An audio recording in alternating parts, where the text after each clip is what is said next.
All right, there we are. And we're back to the podcast. And we are live! Live from Los Angeles. It's Saturday. Wait, it's Friday Sorry. night. Los Angeles, actually. All right. No, I mean David's probably the closest one. So. Am I? Well, you're like Are six, you? Well, you're like 6 hours north of it, so that's probably closer. I mean, Nikki's in Louisiana. Rob is in Rob. Canada. And Rob, thank you for joining us. Hey Matt, Hey. we're still cooking dinner. I'm gonna be like another 20 minutes. So Oh my Rob. God, Rob! Letting us down. Rob, we're live. Rep. yeah, so is Katie. Katie's also alive, so I'm gonna go. You're bringing us down, man. No, I'm kidding. I'm gonna ahead. go make dinner with my Go girlfriend. make dinner. Go make dinner. Yeah. All right. Do it. Go. I'll be Have back. fun. We'll I know. actually will be back. It's Yeah, fine. yeah. Yeah. Bye. Go make dinner. Okay. Go. Gonna- Go. If you stop yelling at me, I can go make dinner. Oh my God, Rob. We're fucking with you, Rob. Oh my God.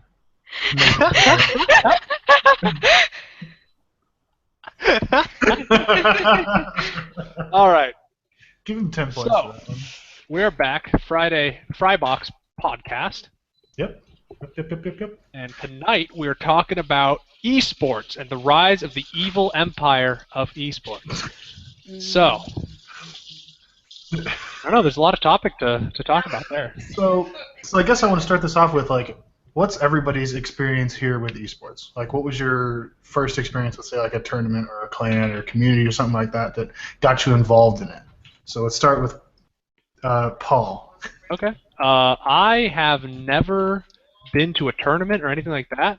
I've only watched esports online. I think the first professional sport that I actually watched was Melee, and I've continued to watch from there because it's like a fucking anime. God damn! Like everyone who's a top Melee player is as if they're from an anime. There's Mango, who's just the prodigy. He can do whatever he feels like. He plays whatever champ, whatever character he feels like. Then there's like Dr. PP, who's got a hilarious name, but he's actually really freaking good at Falco. And then he played Marth for a while. I don't know. It's crazy stuff. Armada is the foreign Swede who just comes in and kicks everyone's ass. It's really funny. I love the way you're describing these guys because it's pretty damn accurate. Yeah. Well, the funny thing is, like, if you look at it, if you wanted to make an anime about professional Melee, it would be really easy. It would be. So that's your experience with esports is Yeah, Melee? pretty much. Melee. I've watched some other stuff. I've watched League of Legends. I've watched a little bit of CS:GO and Dota, but mostly just like casual watching of that. Yeah. All right, Rob, you're up. Awkward. Oh. Okay, Nikki. Oh, me? Oh, okay. I'm friends Fine. with a tournament, like a Smash tournament player. Like all my experiences with it is like all my friends are tournament people, and my fiance got offered to be tournament person. But other than that, all I really watch of tournament is maybe Halo every once in a while. What's your friend's tag For Smash or for Smash? I don't know. I just know he does. I know his real name. I can tell you his real name. What's his real name? Brandon English. No idea. All right. So you're Well, pretty Dave, casual on you're that one? SoCal, aren't you? Well, no. Dave is NorCal. Oh, okay. Well, I'm NorCal too, so Yeah. we might be You similar. absolutely should hang out. Hey. But- Yeah. Matt. Yes. All right. While I don't follow too many of them closely, there was a time, a few years ago, it was right before the launch of Left 4 Dead 2. I was part of a group of people, a clan, if you will. We did a lot of tournaments in Left 4 Dead. We never got anything for cash prizes. It was always smaller shit, but I was involved in a Left 4 Dead tournament scene for a while. That was kind of fun, like semi-pro level shit. But never got much further than that because Left 4 Dead 2 kind of killed a lot of the pro scene for Left 4 Dead. Oh, that's too bad. It happens. It's just that the charger and then buildings and insta-kill spots that were just too common. It killed a lot of the competitive nature. But like every year for the last couple years, I followed like the very last few rounds of the League of Legends World stuff. Mainly because I had friends that did, and I was like, okay, if that's all they're going to talk about, I might as well follow it too. Yeah, it's tough to watch League though because every team's been split up so much. Yeah. Even just the last 2 years, it's like, oh, okay, so these 3 people from this team, these 3 people from that team, they all go off and make their own teams. Mm-hmm. It's like, oh, okay, so now there's like 14 teams with people with personalities worth watching. Like, I think Faker just left to make his own team. Not Faker, his top laner, because he was worried, oh, Faker's too carry, whatever, bullshit drama. But yeah, his top laner left to his own team in China somewhere, I think. Huh. I didn't know about that. Yeah, that was a fairly recent thing in the last couple weeks. Sounds like Halo right now. Yeah, well, it's just like you look at all the teams. There isn't a single team in NA who's got more than like 2 original members. Mm-hmm. Any member that's been there for more than 3 years, so it's like. Any member that's been there for 3 years is probably the coach. Well, yeah, there's Reginald. That's like that's ridiculous. It's crazy. All right, David. Yeah. You're up, man. eSports. eSports. What's your background? What way did you get into it? I don't know. It I was just born in happened. eSports. It happened one day, kind of on accident. I've been playing Super Smash Bros. Competitively since like 2010. Damn. But in the last like year, I started doing commentary. I got picked up by a local company called Showdown Entertainment, and since then I have hosted some events with like Reddit, Red Bull, Genesis 3. I did commentary for EVO 2015. Nice. Maybe I'll do commentary for 2016. Mostly Smash 4, but some Melee stuff too. I'm just like run a bunch of events.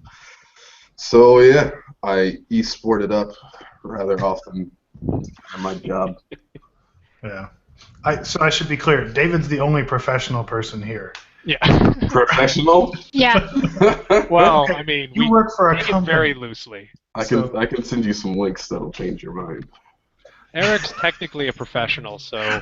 David, I have a picture that would change everyone's mind, but. Yeah. That's so, that little Blake doll that was hanging out. Oh, That's not even close. I have some way worse images God. and videos out there. Oh God. Okay. My background is I played Halo since I was a little kid and played Unreal Tournament and played in online tournaments for that for a while. And then when I was 14, I think, I went to MLG Columbus and played Reach with a few friends that I met online that were like, hey, we're going to be going to this tournament.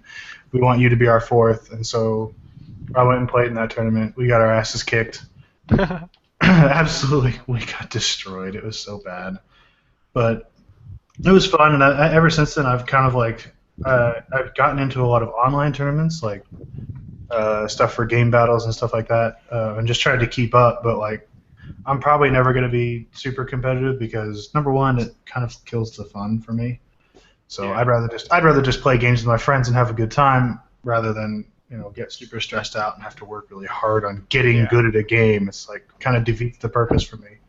Yeah. Eric, you remember when Sean got super interested in Melee, right? Oh my God, yeah. No. Yeah. So that ruined his friendship with one of his closest friends because he just got way, way too into it. He needed to be good, and then they were both like really good at the game for non-pros, right? Yeah. But it was never enough, and he lost a friend I remember so when that happened. That's a warning from me. I remember when that Don't happened. take it too seriously that you you lose sight of what you were there for. Exactly. Yeah, I mean, and that happened to one of my buddies when we were playing Halo. Like, he got all super serious about it. Everybody was just like, "Why are you trying so hard? Like, just have fun, man. Just chill." He's like, "No, I want to compete. I want to get picked up by a pro team." And like, he's just I have no idea what he's doing now. He's probably completely burned out and does absolutely nothing. But Yeah, it really changes the game for you once you take it seriously. yeah, I mean, you really have to put in a lot of time. It's a commitment. Yeah. And if you don't have the time, then you're not going to be good enough. And if you're not good enough, then you're going to feel really bad, and you're going to try and put in more time. It's going to stress you out, and you're going to feel worse. And it doesn't end well. My team had a mandatory scrims for about 20 hours a week. Yeah, so it's a part-time job. Yeah, it was a full-on part-time job, and the thing is, we never made money from it, and we mostly were just having fun, but we were all getting really good at the game. So we decided to take part in small tournaments here and there. Yeah. But it really did change the game. It's like it went from something where, oh, look, I can do this cool little wall hop thing as a hunter and sometimes land it to, hey, if you can't do that, you suck. Yeah, if you can't do that, then you've just fucked the team. Yep. Like, You might as well just leave. it's not cool anymore. It's just necessary. Yeah, it's like That's too cool bad. mechanics become everyone's second nature. So it's like, oh shit, I got to get that good too if I want to stay playing games with these people. Yeah. It's like right now my group is the EOTD guys are kind of looking at getting into Rainbow Six Siege competitively because they just announced a partnership with ESL, which is really cool. Yeah. But at the same time, we're like, should we try and get competitive? Yeah. Should we try to be really good at the game, or should we just keep having fun? I mean, like, here's the thing. We've all gotten to the point where we are really good, we have fun, and we win a lot of games. So we're just wondering if it's worth it to try and make that final push to get, Yeah, and it's one of those things you could be winning a lot of games in normal matches, but once you start getting into like a bracketed tiered system, exactly. that can Yeah, it starts to put the pressure on it, just like it changes how you look at it. Ass kicked every single time you play because you're only playing pro, then damn, man, I don't know. Yeah, that happened a lot. Back when I was playing Halo, like we'd go from pub stomping, all four of us, and then play in like the MLG playlist and get absolutely stomped. Yeah. So anyway, moving on. Because I don't want to talk about depressing stuff all night about how we're just like, we'll never make it in pros. Well, no, that actually leads me to a very good topic. Like, oh, okay. You can go. Okay. Go. Fairly recently in League of Legends, there's actually a tournament that happened that was very conducive to not having pro team versus pro team. It was called the House Party 5v5. And what happened was every game you're matched with random people, and every team had a person of high rank, slightly lower, all the way down to someone who was even unranked. So you had a nice mix of people of different skill levels on every team. So it was not always, oh yeah, these are my friends and I'm faced with my friends against a group of professional whatevers. Yeah. Every match, you were matched up with people with varying skill levels and who you'd probably never played with before. It was a great idea for a tournament, and I think that it worked really well. All right. Well, that's kind of an interesting idea, but and at that point, the thing that's really challenging is you need to be, if you want to win a lot of your matches, you actually need to focus more on teamwork than you do on raw skill. Yeah. Right? Because that's if it's a 5-person game, if you don't have the teamwork, you'll never win, and if you can foster really good teamwork among your team, then you're going to win a lot more matches. It's kind of an interesting idea. Yeah, what I followed it for a little bit, but what really helped people who won a lot was anyone who's a really good shot caller could make or break a team. Yeah. If you could just tell people in a way that didn't make them upset, hey, stop doing that and go do this instead, that was what made or broke a lot of the big team fights. Yeah. I was going to say, like, Pokemon has always been one of my favorite esports because it was very much less about your own skill rather than, like, just your luck with breeding and, like, how much time you have before the competition to breed and get ready to know your opponents. I mean, there's that. That's a big aspect, of course, but in competitive Pokemon, it's a lot more strategic than it is skillful, right? If you have to have like millisecond reaction times, then that requires a lot of raw skill, talent. But with Pokemon, it's a lot more about strategy and trying to figure out what your opponents will do and counter that. So I can appreciate that for sure. That's always been one of my favorite esports, is because of the fact that you have to be strategic. Yeah. That's kind of one of the other things that I really liked about back when Civ got competitive. Remember, I think it was like Civ 2 or Civ 3. There started to be like actual LAN parties with people playing Civilizations, like 4-hour-long games. Damn. But That was pretty cool seeing that, because that was another one of those like I have to outthink my opponent. Yeah, because there's no like real time. It's all what's it? Turn-based. Turn-based, yeah. Mhm. I mean, and then I think probably the biggest one right now is okay. Actually, I should stop on this one because that's bring it up later. But going back to the subject of teams and esports events right now, how many people have seen what's going on at X Games? David, I know you probably have. No, I haven't. Dude, Halo 5 is getting played at X Games. Yep. Really? I had no Seriously. idea. I kind of just stay in my lane. Like, I'm sort of looking at Pokken right now, but mostly I'm just like grinding out projects at the moment. Yeah. But Halo 5 is Sounds getting exciting. played in Aspen at X Games. And there's a team from Germany, there's a team from Europe, or from the UK. There's like 5 or 6 teams from the US. And I'm really excited because my homie team is the Renegades, and they're taking it away. Well, Nice. what, Matt? You got a problem with the Renegades? I was expecting to say something more mainstream like CLG or something. That's No. It used to be Team Liquid, and then they dropped Yeah. Ninja. Mm-hmm. And then I was like, no, I can't support you guys no more. I'm following Ninja. Yeah. Dude's awesome. Oh God, Yeah. I know that feeling. No, it's just like it was really sad because Ninja was doing really well for them, and then all of a sudden they're like, "Yeah, we're gonna drop you for Heinz and APG," and sorry. Oh, It became really sad. wait, I thought they were gonna drop the other dude. No. Yeah, no, Ninja's out. Ooh. Rough Yeah. stuff. So, That I was mean, a lot though. dude, that Esports was- is super. Dude, that was so funny though. So the month after that announcement, there was a tournament, an online game battles tournament, and Ninja and a bunch of buddies were like, let's just form a team, just call it Leftovers, since we're all part of teams that just recently booted us. And so the Leftovers went and got seeded 4th, and Ninja beat Team Liquid, which is the team that dropped him, and then I think it was I can't remember who it was it Spartan? Spartan or somebody else that ended up beating the team that dropped him. I think it was Winter Fox. That's funny. Yeah, it was awesome. I was like, yes, it's the comeback story. Yeah. It felt so good. It's like, you guys are awesome. But yeah, that's pretty cool according to that one. And then I'd say, David, you were saying that ESPN covered your tournament? Yeah, that was pretty cool. Yeah. They're covering like everything right now, and Smash is just super, super big at the moment. Mostly because Nintendo's been partnering with tournaments last year, and Genesis was the first one this year. And Nintendo's hella cool, but they can't officially support the game through channels that all these other games can, so it's a little bit different.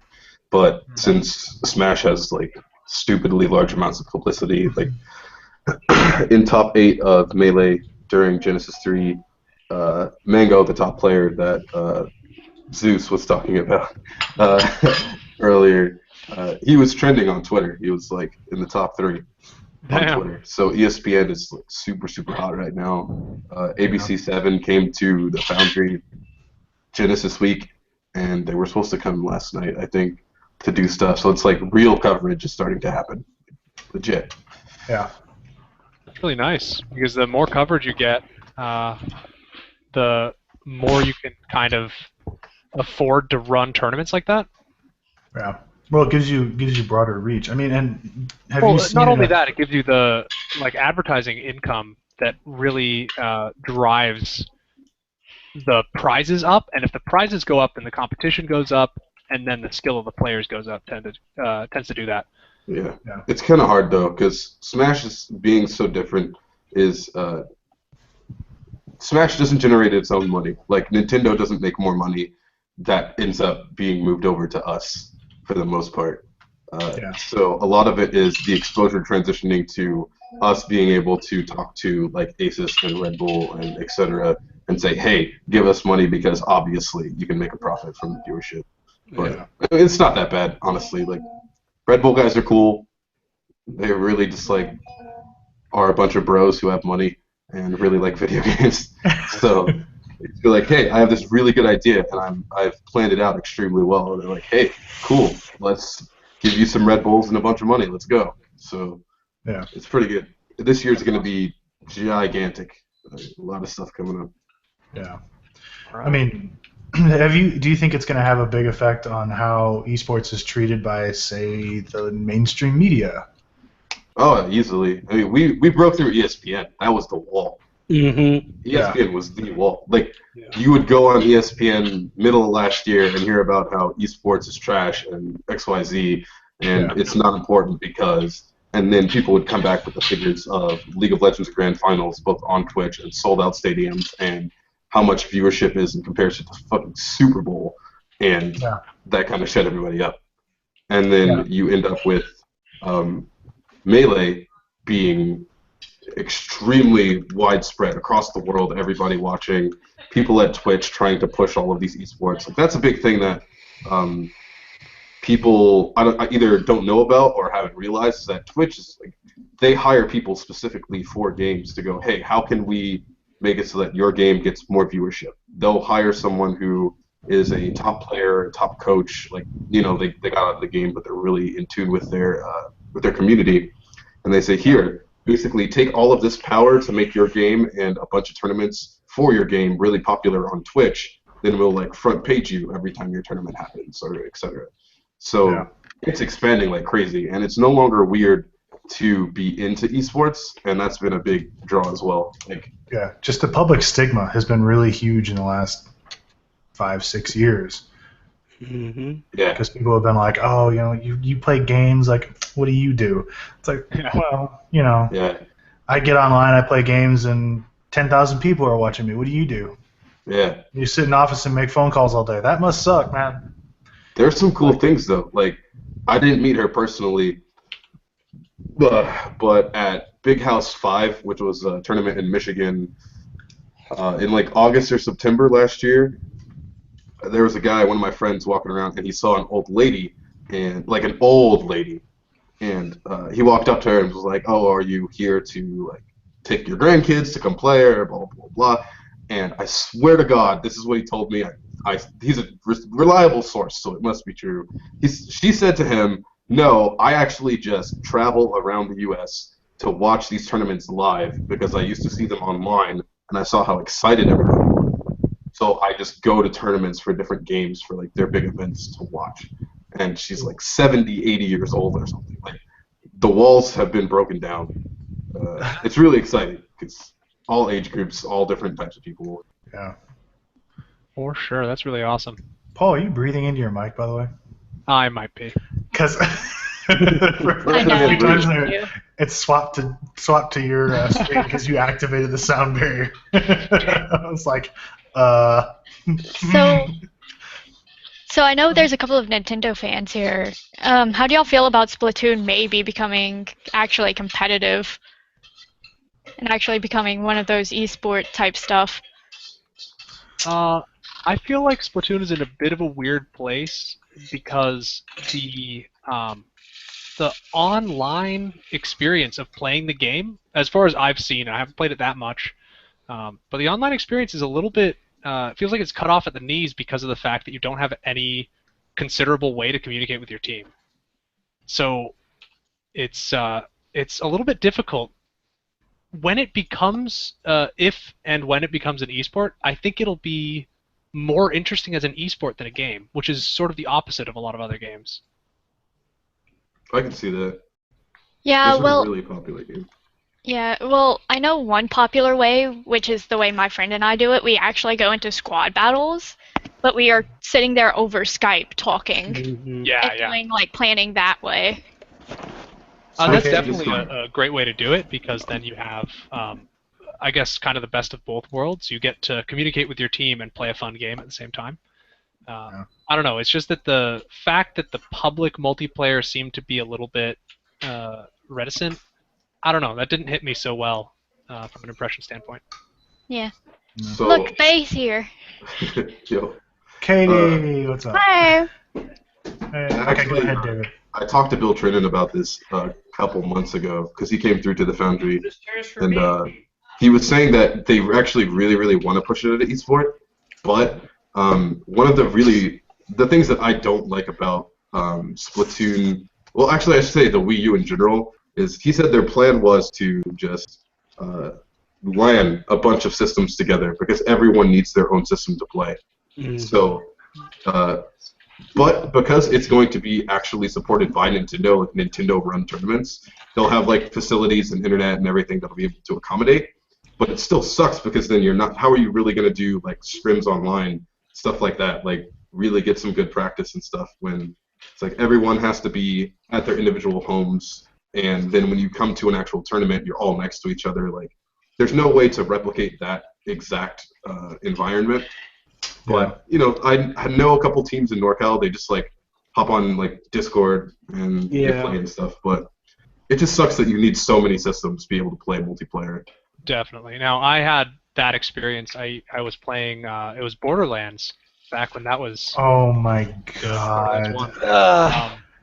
Bring your Cappy and me Cappy Borderlands. But the point is, I and my friend Sean and William, we all brought our Xbox. Hey, you're forgetting me. Hey, come on. You did it once. It was like 4 or 5 times with Sean and William, but that's right. Eric I didn't came. do it just once. No, actually, I think it was twice or 3 times, didn't you? It was many times. It wasn't that many times. Maybe it was many times with Sean, but I wasn't there many times. I don't think. That's true. You were not. But... So, but we would bring in a bunch of smaller TVs and a bunch of Xboxes and just sit there and play it. So you can do that, but it was such a hassle to get everything hooked up. It's get much everybody better together. Yeah, exactly. It's so much easier to either do it online, and that's definitely the case. But there's more interaction when you're in person. So I think that it's really worthwhile to have games support, multiplayer on one console. That's one of the things I actually saw. The new Call of Duty has that, which was a little bit surprising. Wow. To finally bring back, like, you can have 2 players online, which hasn't been a thing for like 4 Call of Duties, which is only a year. But That's a big problem with Splatoon 2 because the Japanese play Splatoon like crazy. Yeah. It's America and Japan are the fiends of Splatoon.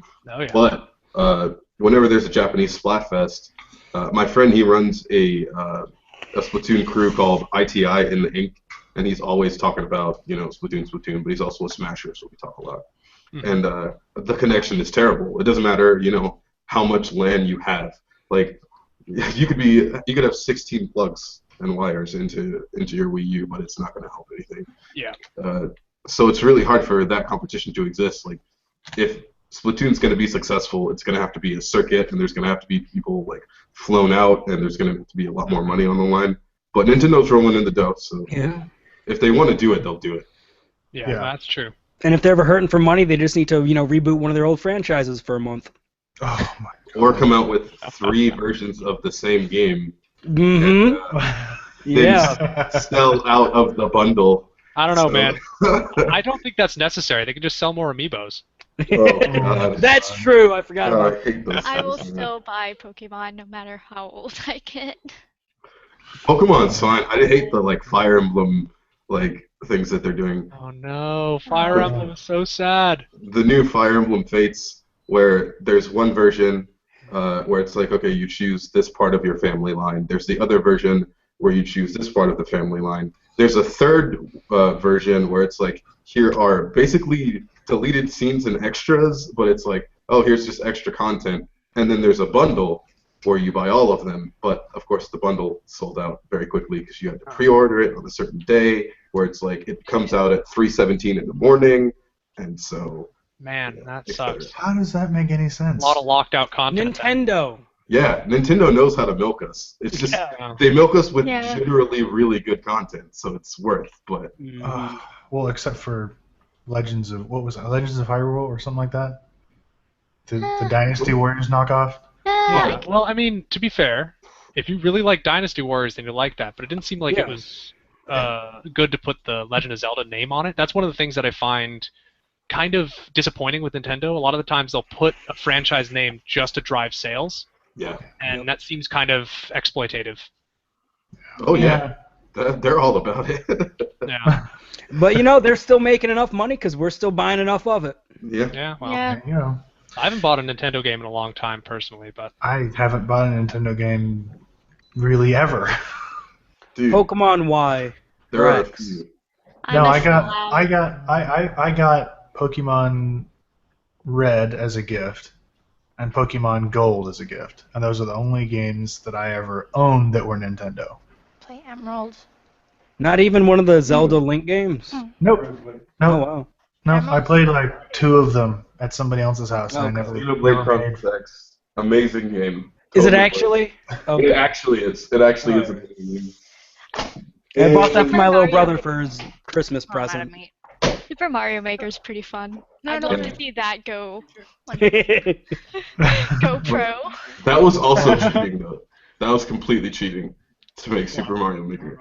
They're like, hey, look, That could have just been Make a a game. game. Yeah. it's because they already had an interface like that, and they're like, hey, let's just make it even easier and even prettier and release it as a game. Like, they didn't put real work into it to make it a game, and all the aspects of it that could be fixed, like being able to find particular routes easier, and like making like a playlist of routes and like all this sort of stuff for you to play, and not like a hey, here's this random mix of stuff and like a That might be great and might just be auto maps. yeah. Like, Or it's like, here's a 15-digit code of numbers, letters, uppercase, lowercase, to be able to find your friends. Like, no, you're not allowed to search for it by name. What do you think you are? right. Oh God, what is this Xbox? Yeah. Oh my God. Don't even talk about Ross's levels. Like, Oh, Oh my God. Actually, you know the really fun one is. Have you guys ever heard of Trials Evolution? Oh my gosh, I love that game. Okay, Trials Evolution was a game where you basically pilot a dude in a motorbike, and there's like stock maps and all that kind of stuff. But one of my favorite things was the community-made maps. Mm. Some of these people made maps that actually like moved and changed as you rode on them. It's like you thought you were playing a game where you're on a motorcycle, but you load in this map, and all of a sudden you're a tank and you're playing old school Atari games. Oh, that's awesome. Pretty much, yeah. They, There were some people that must have put in days to work on some of these maps Yeah. to perfect them, but like that was a really cool one. And it almost did go competitive, but it didn't, which was kind of sad. Cause I know that feel. There are like 3 really good melee mods that are Like, that are never Project going to see M. the light of day. There's Project Project M. M. that was a brawl mod. There's there's Project M. There's SD Remix, and then there's Silly Melee, which are all. What about really, really what about Brawl Minus, David? Well, that's there's like a ton of Brawl. I know. Brawl Plus, Brawl Minus, and then Balance what's the one Brawl. I'm thinking of? Balance Brawl, yeah. And then there are a bunch of updates and different changes to those. Project Yeah. M was pretty awesome when it came out. Like, it was very hyped up Yeah. because, and it turned out pretty sick. I still think there are some serious imbalances when it came out. There's like auto combo Lucas. It's Yeah. ridiculous.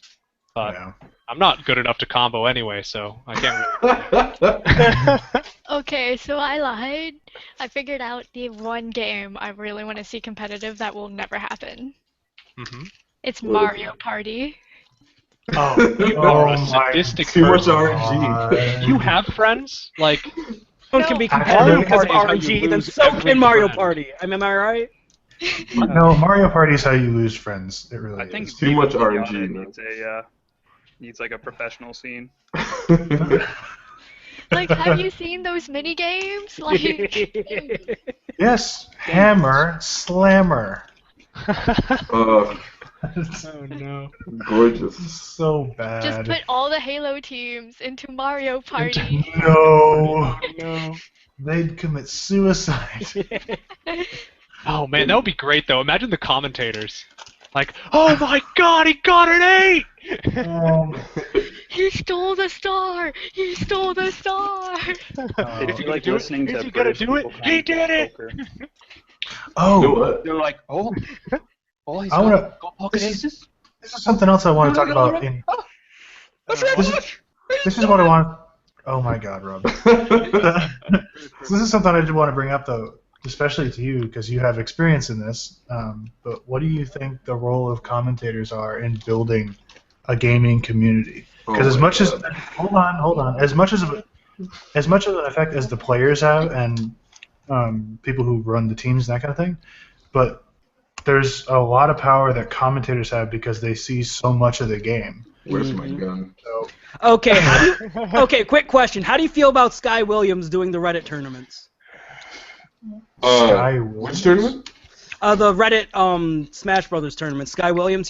He's regularly a commentator for their weekly tournaments. Yeah, he's wait, Reddit. He did Reddit tournaments for a while, and he's done some other shoutcasting for Smash recently. Oh, Yeah. yeah, he did top 8 for Genesis. Me and Sky actually go way back. We've been playing Smash together for a long time. Then he moved to SoCal. Sky's cool. Yeah. He does well. Sky is an example of two things. First, the negative is that Sky does not normally cast for Smash Bros, but he can do top 8s of things because people want viewership and they want like notable people on the mic regardless of level of skill. The positive thing is that Sky's actually really good at commentary. Yeah. So that is a plus. And being able to put somebody who has both of those things together like isn't that bad. It does kick somebody else out of the opportunity, but he also does the job very well. So, eventually it balances out in some way. yeah. Casters, though, are ridiculously, stupidly important, and they need to be paid. Like, oh my god, we don't get paid shit. It's amazing. But they're the foundation of the experience because let's take, for example, not even an esport. Let's go to, like, AGDQ, right? And you're watching a speedrun happen. There are so many things happening in the game that if there was no commentary over it, you wouldn't understand what the fuck is going on, and it would make the experience way less enjoyable to all the people watching. Because the majority of the people watching... Everyone's watching like a Swordless Link to the Past run. It's like... Yeah. What they don't understand how important that is, and then a commentator comes in and they kind of like highlight what's interesting about the way the person's playing the game, and that really just makes the experience there. Right. Throwing a bomb down and using the shield as a teleportation. Yeah. There's so much cool stuff, and like watching it would still be cool, but you have no idea what's going on, so it's exactly. like, oh, well, he did that thing, and now we're at Ganon, so cool. Yeah. That run. But a lot of the time there are people in the back explaining, not only is here's how this works, here's how good they are at it, here's how much impact this particular trick can take. It's either you can lose like 20 minutes if you fail this. Yeah. Like, this guy has like a 1% chance, or there's like 3 frames to succeed, and that adds so much to the story for viewers, right? Yeah. So And I mean, like, even simpler than that, it's like, does this guy just hate us? Why is he running backwards the whole time? And like, times in a row. Yeah. Well, There's a bunch of stuff like that. and it's the thing of y'all saw the new like guy who actually counted the thing and like the half button press dude. That became a meme. The speedrunner for Super Mario 64. Button press? What was it? The half button press dude. Oh, you haven't heard of that? No, I haven't. It's like the half A press Oh, is it like, was he doing a speedrun? backwards long jump bug? No, he was explaining like his speedruns. Like, okay, that sounds tight. There's a bunch of stuff about speedruns I just like don't understand. But that's why like casting is so every game important. is different, you know? Yeah. Here And we so go. I found it.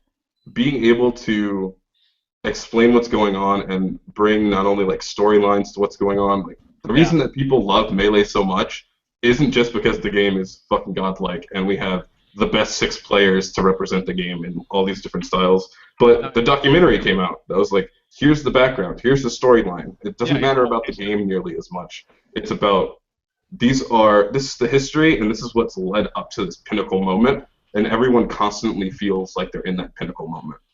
So without casters, you're just watching stuff happen. You're not like adding in all of this depth and then also explaining why someone can do something badass on screen, but when you explain why they did it and why it was so insane that they did that, then you pop off.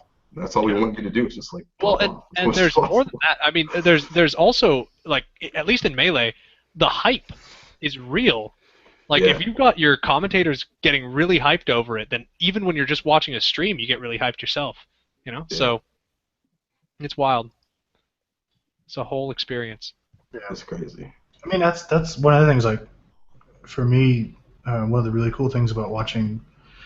Okay, one of the really frustrating things about watching like competitive Halo is that sometimes the casters will be on point and they'll know what they're talking about, and it'll be fun to watch because they'll explain, like, say, what's a good example? Matt, throw me at a team. No. Throw me a team. CLG, Team Liquid, C9. Okay, CLG. Okay, here's CLG goes up against the Renegades. Okay. Actually, no, that's not a good example. Let's go Team Liquid versus Renegades. So not only is there a background in like history with the two teams, like Liquid just dropped one of their players who's now on the other team and knows some of their strategies, so you can see how that might play into the game. And then you can see all of the other things, like you have Ninja, who's a really good sniper. You have Spartan, who's an absolutely fantastic middle distance player and somebody who plays the objective really well. And you have Stellar, and then you got, I think it's, I can't remember the last guy. That's annoying. But anyway, you got 4 players who all have distinct styles and characteristics of how they play. And then you have another team of very distinct people and very, set ways of playing. And so if you have a good commentator, they'll bring this in, and it'll make sense. And it'll be fun to watch. But you have to have people that will understand that and want to talk about the differences between players and show like how their tactics affect what's going on in the game. Yeah, That's true. But if you There's can't a lot of stuff. I've written a lot of articles on like a lot of. Yeah. You made me the website. Yeah, exactly. You have to have people who are. Thank you, Katie. You have to have like. She's For quite me- a lady, ain't she? She is. But for me, I'd say the most important thing is to have somebody who is really good explaining the statistical side of things. Like, how many chances there are that this would happen. There's like a 5% chance. Somebody who can throw out those little numbers that will kind of... Exactly. And then you have the dude who throws out the color commentator, the guy who makes everything sound sort of hype and brings the energy. Yeah, So sure. not only is the color commentator going to bring the energy up, but then the statistics got to be like, yeah, that's really cool, but there's only a 5% chance of that actually working. So if they pull it off, it seems more impressive. Mm-hmm. So then the hype just keeps getting up, and more people want to watch because it's fun. It's fun to watch somebody pull off the impossible. That's why good commentators are really cool, and that's why they should be paid more. Or like anything. Yeah, but then you have sports like Hearthstone where a lot of the commentators are actually flown in over countries and stuff like that, where they're actually getting paid fairly well because Hearthstone just has such a massive following right now. It is the hotness. But Yeah, I mean, there are the people who, like you said, Hearthstone. Blizzard will pay. League Yes. of Legends, all They the got- dough, right? Like, it's your job. mm-hmm. All the guys at League put in more work probably than like any other caster I know because it's their job. They get paid a salary to sit there, and if you listen to League commentary, regardless of how good they are, because honestly, there are some League casters who I would bow down to if I ever met. But they sit there and they study not only the teams and all the different picks, they try and figure out what characters they've been playing. They try and ask, okay, who have you been playing in scrims? They learn the name of every fucking move in the game, and there's like 100 something billion characters. There's at least 4 moves per character, and then some of them have double sets. Yeah, then you plus have they're items passive. with passives, and you have fucking items which have different all that shit. Yeah, it's crazy. 120 champions. So then you've got 480 ability names. And then, like I said, some of them they have a ability which changes all their other abilities. Yeah. So there's just so much to learn, and that's why, to a degree, a caster can make and break a stream. That's why people sometimes they undervalue casters, but I've seen there's a legit tournament that if you guys ever have some free time, want to check it out. There's this tournament. It was a Melee and Smash 4 tournament ran in Arizona called MVG Sandstorm, and the casting was not that great. and people were talking about on social media about how the tournament was being run poorly and all of these complaints. And once Smash Reddit and Smash Twitter pop off about a tournament, doesn't matter what's actually happening. So the viewership was at something like 8,000 around there, and people in the chat were constantly complaining. Two great casters that I've worked with, amazing human beings, end up getting on the mic. The phenomenal EE and D1. They get on the mic, and in 5 minutes, the viewership changed from 8,000 to 12,000, and the next 30 minutes went up to 16,000. Damn. And I remember seeing that, and I locked it in my brain to show people this is why casters matter, because the games didn't change. It was still like pools. The players weren't amazing or anything. It's that casters made something, a bad situation, flipped it on its head, were very entertaining and enlightening, and really distracted everyone from the massacre that was happening. Well, I mean, it distract them from the massacre because every 5 minutes you'd be hearing destruction from D1. Yeah. So it's true. I mean, that's the thing. We have an invader. I'm not an invader. I didn't forcefully yell at Eric until I got my invite. Dustin, you're such a homo. Just kidding. Oh, thanks, Rob. That was... What? Okay, full homo for Rob, full homo. Yeah, Dustin, up here, boy. Up here. No, Katie, you can't do it. You're not Canadian. Yeah. Apparently you're not Canadian, so you can't do it. Which I think is discrimination. I love how Rob then messages me. I love how Rob then messages me. Can Dustin join the stream? For discrimination or against? Yeah, for discrimination. There we go. Yes. Okay. Why not 3 discriminations? Yeah, pound it. Why not 5? For Let's just go all the way with the discrimination. Hey, might as well. Can I raise you to 8? No, hold on. You guys want to get discriminations in here? All right, how about this? Oh no! Don't you dare! What? Don't I dare what?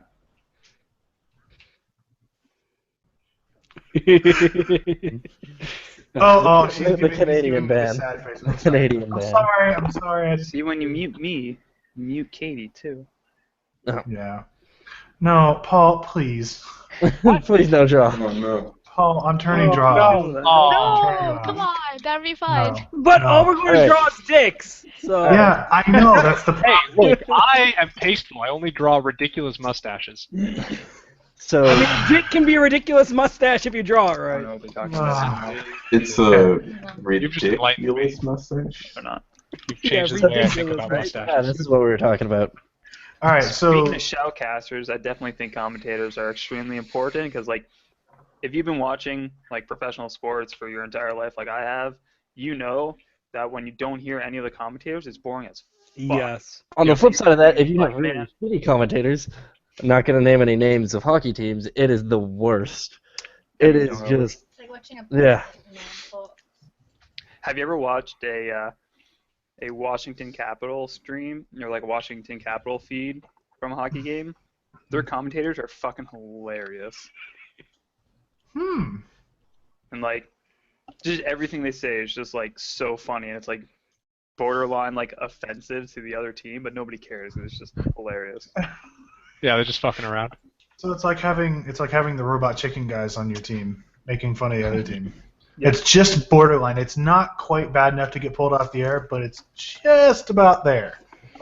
I was watching this one game. It was Washington versus the Toronto Maple Leafs, and the Washington commentators is just man, it's Yeah, this doesn't sound like an e-sport to me. Attempt to play sports out there, their passing is just completely terrible.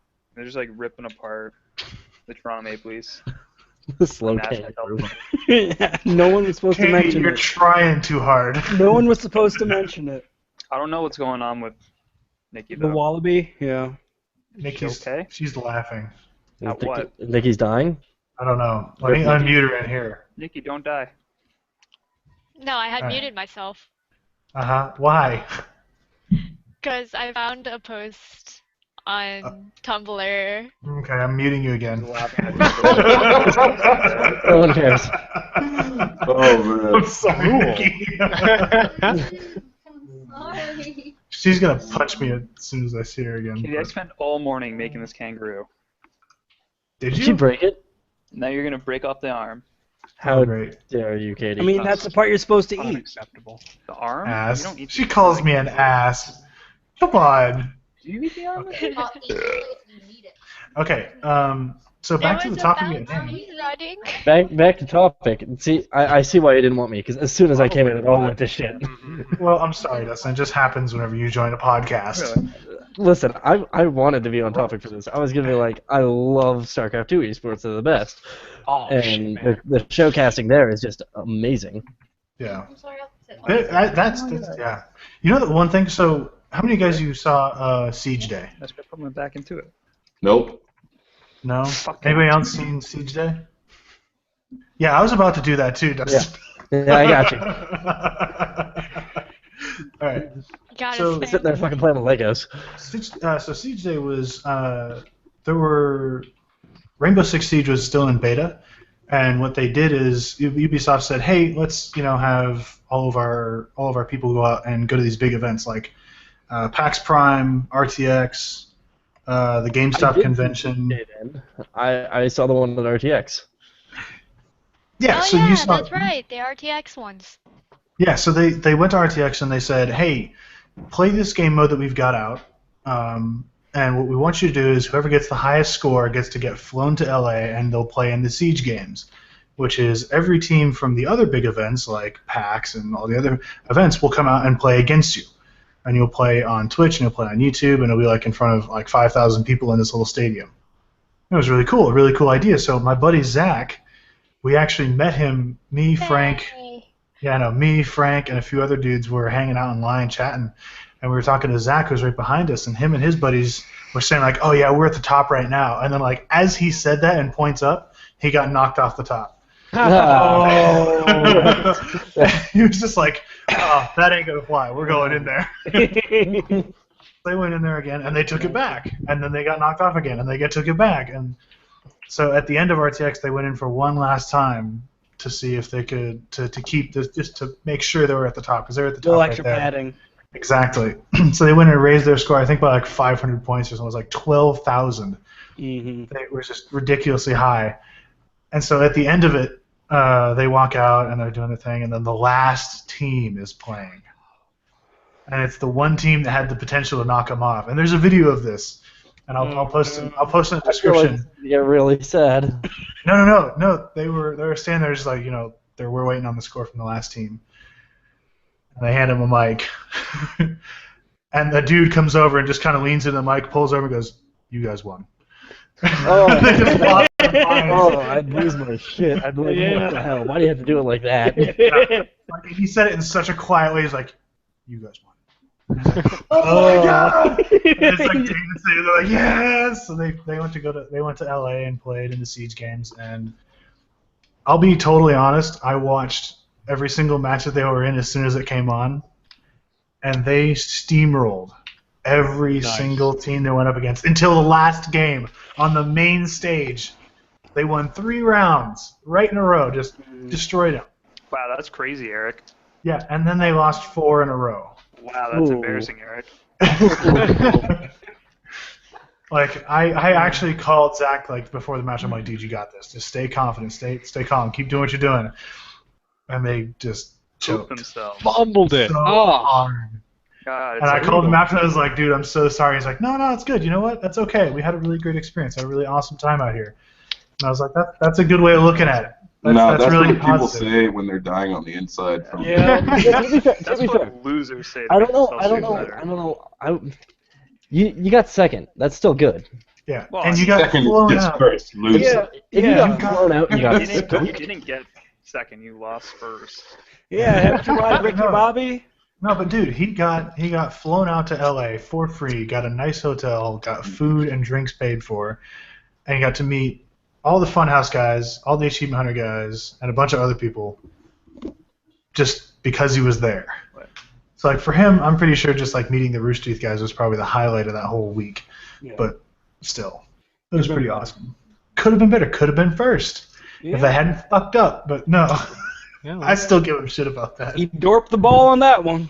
He did. He definitely dorked the ball. But the fun one watching that event was there were there were three casters. Two guys and one girl. I can't remember. It was a TriCast?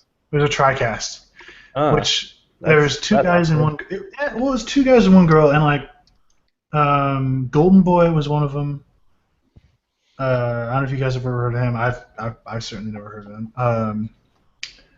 I think it's something like Miss Match Grade or something like that. She's I think she's an FPS caster for Call of Duty. But their casting was actually really good because they managed to explain everything that was happening in the game, even though it was a brand new game. And nobody really knew anything about it. Like, they knew it was there, they'd seen the trailers, and they'd seen, like, kind of what it was about, but they managed to explain everything that was going on and explain why some of the things that, say, Zach's team were doing were really incredible. Like, Zach had this really cool skill. He'd roll, there's a scouting phase, a 30-second scouting phase where you can roll in on a little tiny drone that the enemy team can kill while they're in their preparation phase. So you have to be sneaky, and you have to be aware, and you have to be talking to your teammates the whole time you're rolling Or you, around just the enemy run base. around, or you can just run around and jump around. That's a lot of Or fun. you too. can do that too. Yes, you can absolutely mess with the enemy team. I play the distraction drone. You play the distraction. No, but it was always fun to watch Zach in those because he became like the pro drone. Like he would roll in the first 10 seconds and find the enemy objective. And as soon as if you found the enemy objective, whether it was a hostage or a biohazard container or the bomb, you knew where it was and it posted where the objective was to your whole team on the map. It said you found bomb A, and it showed you a little marker showing you where bomb A was in the building. And then you know bomb B is 2 feet behind it. Well, no, not necessarily, but you do know that it's somewhere close. So the casters managed to explain why that particular ability of Zach's was really cool, and that was something that I really appreciated, was that they made sense, and it was like, oh yeah, Zach is doing really well because he went in and found the bomb, identified all the enemies, and learned where they're keeping their C4. And now they're about to roll in and destroy them. And that's exactly what happened. Yo, I gotta go. David? People that have to go, we will Uh-oh. also see you later. Oh my Rob, god. you're super Is the lame. podcast collapsing? The No, it's not podcast will not Please don't collapse tell because me I'm so. on it. It's not Goodbye. collapsing because Dustin's here, but hey, That is Rob, fact. I will, for some reason, liven up every podcast I go on. It's Hey. just Or get difficult. it back. You're barely Hang on, here. everybody, hey, hold on. Whoa, Hold on, okay. guys. Okay. Everybody, just for a second. David, Hey, and hang out with our friends. And I was like, happy Well, birthday. I No. wish I was there with you, buddy. Happy birthday, David. Go No. have fun. Happy No? birthday, No. David. Sorry, David. Have a terrible fucking birthday. Thank you. I appreciate I hope that. the rest of your day's a piece of shit. I hope somebody takes a shit on my chest, but not in the way that I like. Ever. That's fucking brutal, dude. Thank you. All right, later. Go have Thanks for fun, having dude. me on. Hey, Take anytime, David. Rob, Are you waving? Is that a you're a good button? terrible person. Yeah, Why Rob, am I you're a a piece terrible of shit. person? You're a piece of shit, Rob. Leaving us on your birthday like this?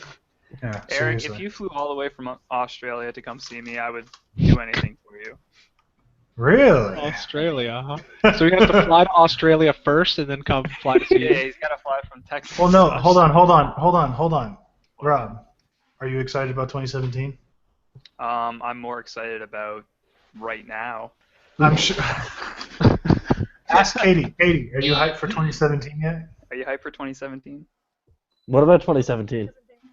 She doesn't even remember what she agreed to in 2017. Katie, just remember there's a trip that's happening.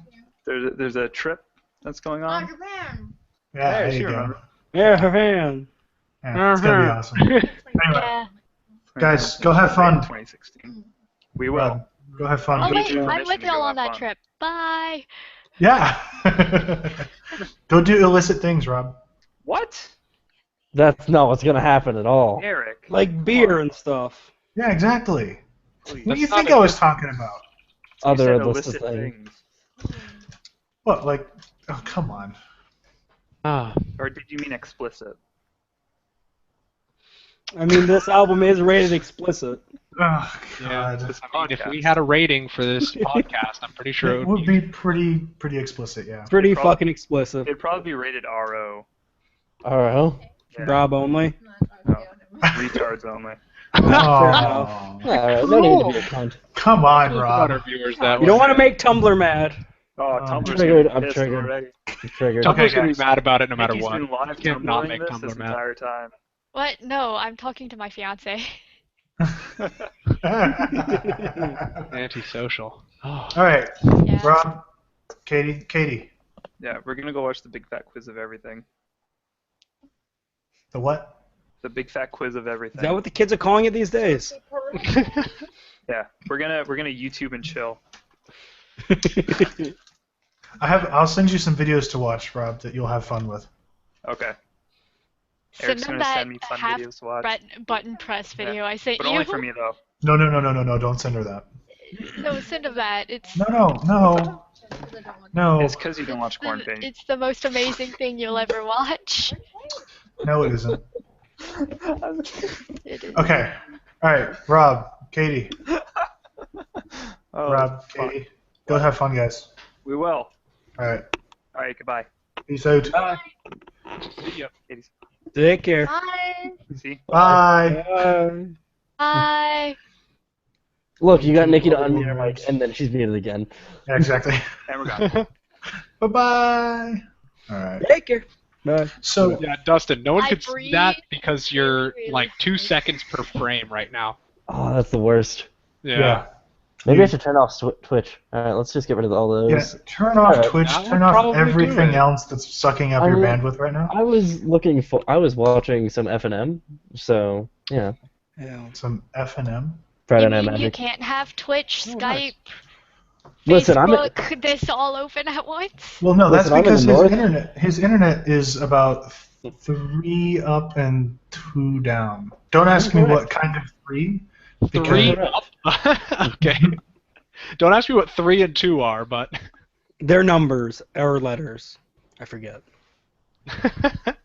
Let's see what I think I may have just had a small we're stroke. experts, guys. Don't worry. We're professionals. Profesh to death. Dude, that was fucking hilarious. That one of my first YouTube videos I did with Frank is that we played Dead Island. And Dead I Island, realized great game. Love the game. Oh yeah, it's fantastic. But Salt of the I realized halfway through the recording that I wasn't recording our friend through Xbox Live, and I was recording Frank twice. And so he had this really weird echo, and you could barely hear like a whisper of our buddy through Xbox Live. Like every time you talk, you'd hear like this sort of like. And if you turned it up really loud, you could kind of hear what he was saying. But then you'd get Frank double in your ear. But then I get Yeah, Frank that's right. double loud in our ears. So yeah, and like Good halfway through, I unplugged Frank's mic from the computer. I'm just like, Frank, you're not going to be recorded anymore. And he stopped playing, puts his controller down, and looks at me like, what the fuck did you just do? I'm like, I'll explain later. We're gonna have to deal with this on the fly. And it was right in the middle of while Rob was saying something that was actually funny. And so I was like, hey Rob, can you repeat that one more time? So he repeated it one more time. And like in the video, you'll see like I had a little piece of text that said, hey, I just realized that Frank was being recorded twice and we weren't recording Rob at all. And I was like, and you hear like the unplugging and plugging, like the switching of inputs. And it's like click, click, click, click, and it says we are professionals. Yep. Nailed it. First try. Trying really hard. Am I still not to 2 make- frames a second? Oh, absolutely, dude. You're not going to be able to upload video. I don't think it's going to improve, but that's okay. We love you anyway, Dustin. Yeah, I'm going back to Exactly. F&M then. Terrible. I'm just gonna turn my video off then, because it's if you're just seeing. Rip. Yeah, it's better. It's better without Dustin. I'm sorry. Like we love you, and you're not that bad looking, but like you know, You need to come up with You a can't see funny, me, but I'm crying. Profile picture. you can't see me, but I'm crying. What did you say, Zeus? You need to come up with a funny profile picture. I've got the fix. All right, 1 second. Like It Zeus has with to a be at least cabal. That's gonna 250 work, by but- 250 pixels, though. Which What do you pissed mean me it has to off. be? I tried uploading my image, and it was a 100 by 100 image that I've been using since 2004, and forum boards with 100 by 100 pixel limits. Yeah. And then Google Chrome was like, "Nah, man, it has to be 250 by 250." So I was like, "Fuck Oh, it." it can't be any smaller? What the hell? Nope, it can't be smaller than 250 by 250. So I threw it in Paint, and it, made it bigger. But still, Then it becomes all pixelated. it's all right. It doesn't really matter. Where is Bowtie Dustin? Oh God. Probably There dancing it is. inside. That's not Bowtie, but that'll work. Botox Dustin. Sorry. Botox Dustin, Oh, yes. Nice. So I do want to get back to esports real quick. Okay. Okay. So as much as I like a Read that bunch of script, these, Eric. what? Read that script. I'm just looking off to the side. I'm not reading a script, Paul. Don't worry, you can't even see me, so you don't know if I'm reading a script.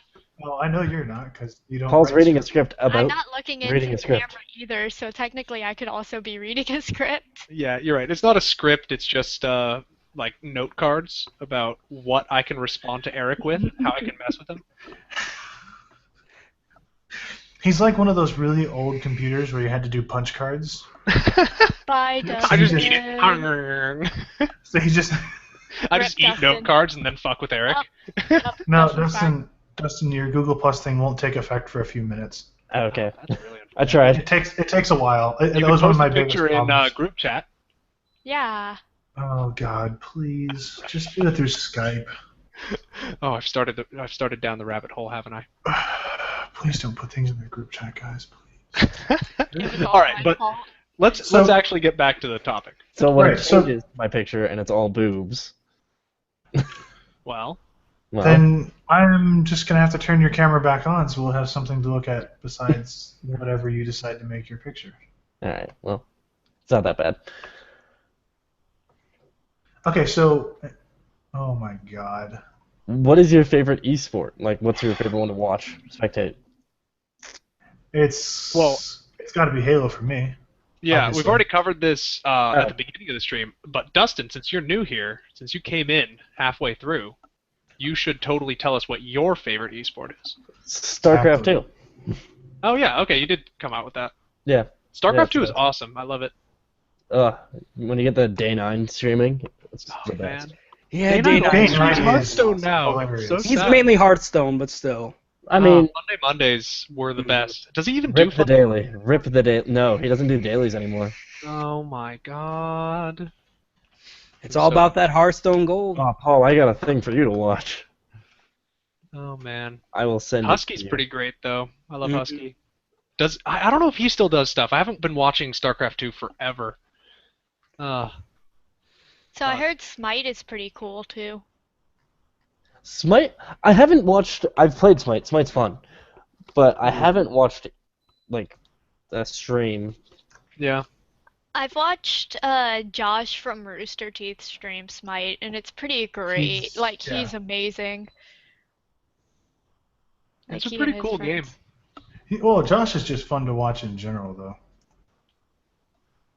Like he's Eric on- follows him to work and just watches him. Hey, don't Whoa. judge me. Hey, I can't judge that. I would too. No, dude. Actually, I will say this: like at RTX, Josh was one of the coolest. He was Yeah. really awesome. Which Um, one? This last year, dummy. Which Josh? The cool Josh one. O. Josh Ornelas. Black The- Josh. Okay. Try to catch it, Josh. Listen, you could have said not white Josh. Yeah, well, point here. No, I mean like Josh was really cool at the K1 event. We hung out with him for a little bit. The KY Jelly event? What? K1 event. Whoa. K1 event. Eric, I'm not gonna judge, but that's I've never heard of that. Listen, I had to. It's too easy.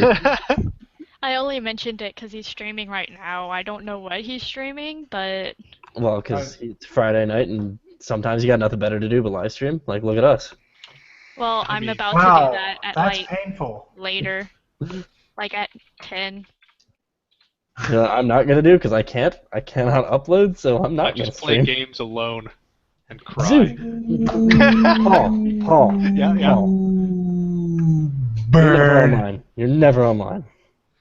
Online with what? Anything. Like, I go to Skype, you're like never online. I'm like, I want to play games. Dude, I am always online. Not for the past couple of weeks, though. I've been a bit busy. I'm always online, except for when I'm not. Hey, look. If, Oh. if you're complaining about like a long period of time, like since we've last talked, you're full of shit. I am always I online. never see you online. You just don't look. You know what? I've got to give you the same thing I told Dwight. Don't message me on Skype. If you want to talk to me for games, and you also don't. Like you say, you play by yourself and be sad. I would always play if I'm online. All right. And the answer is to message me on Facebook, not Skype, because I won't. My Skype, No, there's I too don't many have People people. still use Facebook. Oh my God, Yeah, man. man, everyone moved to What Twitter years? and then Snapchat because it's better than talking to someone. You just send them a picture. Pictures your worth dick. 1,000 words. Snapchat's Yep. not dead yet. All right. I don't know. No, not All yet. right, all Not right, my all right, Facebook, hold on. it's only a So matter of let's get back to Oh, yeah. esports at some point tonight. eSports. Uh, I don't know, We man. were there for a second. We were for 1 second, yes. Literally one. All right, so now that we're getting back to esports real quick, this is something I didn't ask, but I should have asked at the beginning. Do you have one player that you are most interested in and follow most, and why? And we'll start with Paul. And with We go me. in order, Nikki. Don't try and cut the line. And with In me. my please. order, I'm first. Yeah, No? in my Okay. order, I'm last. So, Okay, well, in my order, and because I run the podcast, Paul is man, you're first. gonna pull that card? You're gonna be that way, Aaron? I'm God card. Paul, I always pull that card. It's the reason the podcast even stays halfway on topic sometimes. Yeah, I don't actually have any players that I'm following right now in pro scene. I used to be really into Dyrus. He was awesome. But then quit. So it's just Hey, like, well, he's I don't still really awesome. want to watch League anymore because Iris is gone. Everyone else in TSM is gone besides Odd One. No, wait, Odd One's gone too. Is So it yeah, Double literally Lift on everyone from TSM now? TSM is gone. Really? I think Yeah. Double Lift is on TSM now. Yeah, he is, but I've never really been interested in Double Lift. Dude, got everyone kind of else an is ego. trash. He's got an ego, but he has skills to match his ego sometimes. Sometimes. All right. Yeah, but you can just go the Nikki. Wild Turtle way and be skilled but also funny. Mm-hmm. All right, Nikki, go for it. Take it away. My favorite competitive person is my friend John, and he plays competitive Pokemon. And the reason why he's my favorite person to watch is because he's so good at it. He goes in with his competitive trolling team, which That's comprises of an Wobbuffet entirely is an grass entire type team of that Wobbuffets? knows like not grass type moves. No grass type moves. He has an entire one Pokemon that's all it is defense, and all it knows is like protect and everything. Oh my god. So it's legitimately just because my friend's a troll, and that's the only reason why I follow it. See, that sounds like okay. Actually, sorry, we'll go along the line. And Matt, who do you follow and why? I mean, during Worlds, like if Faker will pull out something crazy in League, that's always fun. But I don't follow anyone. Like I used to try to, but to me they're all just a bunch of people who are good at video games. Because when they're playing in tournaments, I only watch them at Worlds, so I never see their personality. I don't go to their YouTube channel afterwards. I don't follow them on Twitter. I don't see what they're like as a person. I only see them in game. And the commentators talking over that. You don't get to hear their end of it because it's most likely in some language that I don't speak too good. Well, So it's just like You don't speak English too well either. that's the joke. Anyway, but yeah, so I don't follow them. It's like, oh yeah, he's doing something that's a little out of meta, but that's kind of interesting to watch sometimes. But yeah. no, Dustin, any players you follow?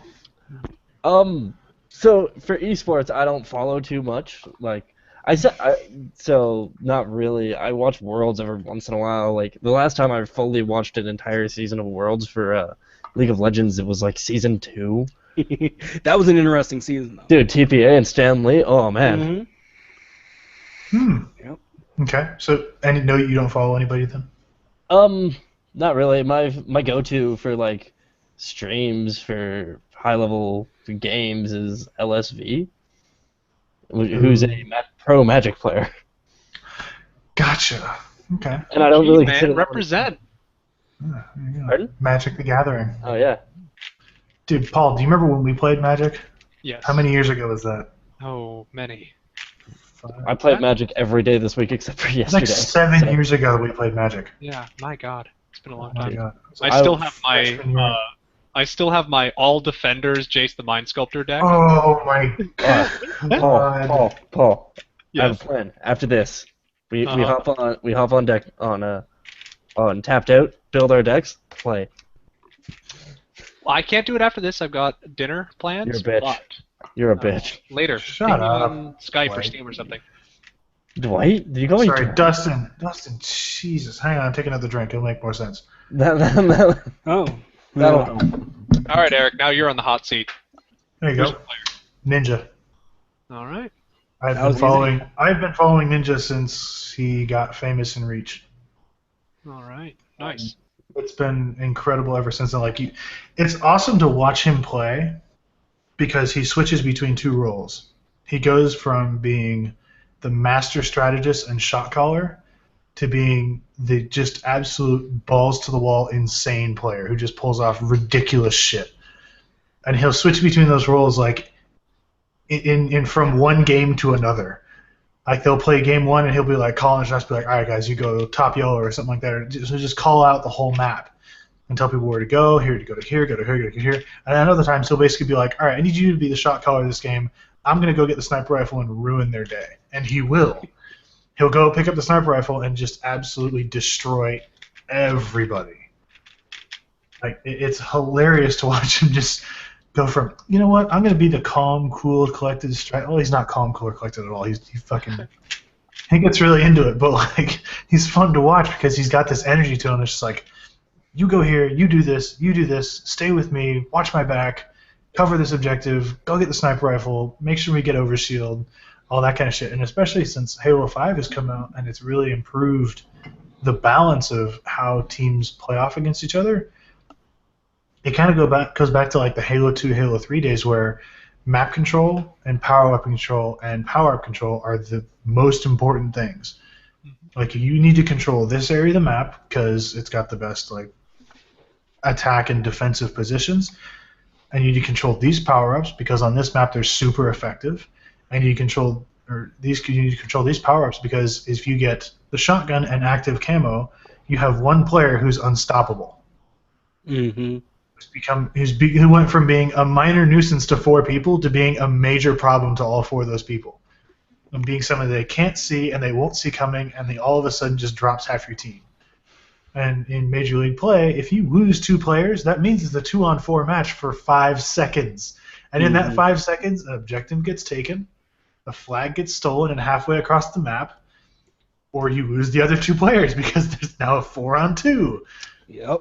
So having like this awesome strategist who sits back and like can view the whole game and be like, all right, you need to be here, you need to be here, you need to be here, you need to take this weapon, go take this, and somebody in the game who's keeping track of all of that and guiding the team, and you have somebody who goes, you know what, I'm going to hand this off and I'm just going to be really good at this game. Yeah.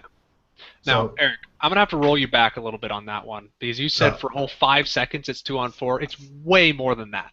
You take out their sniper rifle, now they don't have a sniper rifle. You take out 2 people, they're out of position now, spawning, and they have to get back in position. It's more like 15 seconds of not having them there, and they lost their weapons. Yeah.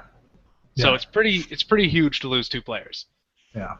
And then that's what makes stuff like, if you watch, oh god, I hate to say this is like a credible source because obviously if you take if you take a montage of somebody's stuff that they've done, obviously it's their best. But the guy who edits Ninja's montage made a comment like, here's the problem with editing something from Ninja is that most of the time you have to kind of sift through a lot of hours of gameplay to sort of find the good stuff. With Ninja, you don't have that problem because he specifically saves stuff like, yeah, I want to make this into a video. And we have hours of footage that you can turn into a montage. And it's all like really good games, and it demonstrates teamwork. And he's like, I want to use this match because I just went ham with the sniper rifle, and you'll see him like get it. There's one of my favorite clips of all time is somebody captured this from a tournament, and the commentator's like, oh, and here comes Ninja with the sniper rifle. He's going to the base, and oh, he takes one guy out, and then he kind of walks around the corner, scopes in, and takes out another dude, and then takes out another one, and wipes out their whole team with a sniper rifle.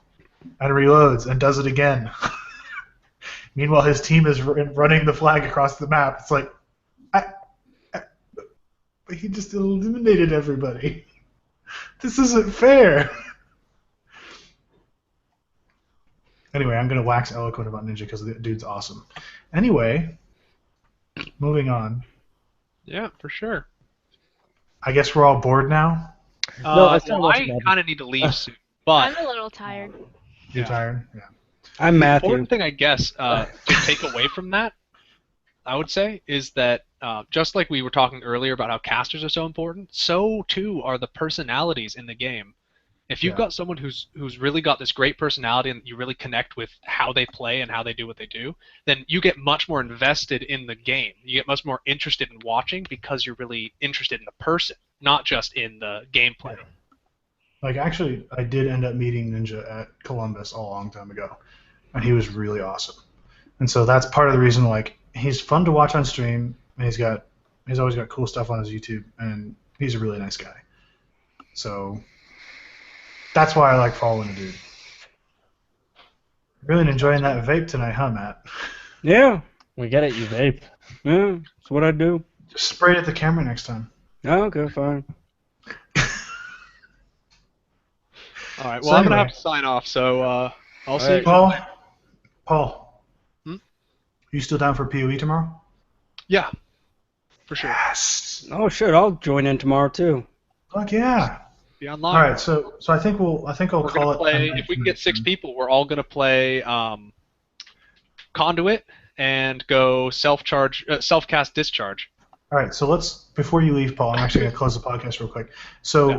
Thank you for watching the podcast. It's going to end a little bit abruptly tonight, and not on a note that I'd like, but we'll bring it up another time. Apparently we're all boring tonight. Yeah, some nights are good, some nights are nah. You know, we did have a total of 4 people Good night watching. tonight. We had 4 people I was watching. one of at those one point. people. I'm sure you were. Well, But, I feel like we kind of discussed everything for esports. Yeah. So, like, toward the end, it kind of gets pretty boring because you kind of discussed everything. Well, you Yeah, get the we- surface stuff. There's always more depth to it than you can really talk I mean, we about could on a go in- podcast. Yeah, we can go into the Korean teams and league and their salaries and how some people think they deserve more, some people think that's the whole economics. We didn't.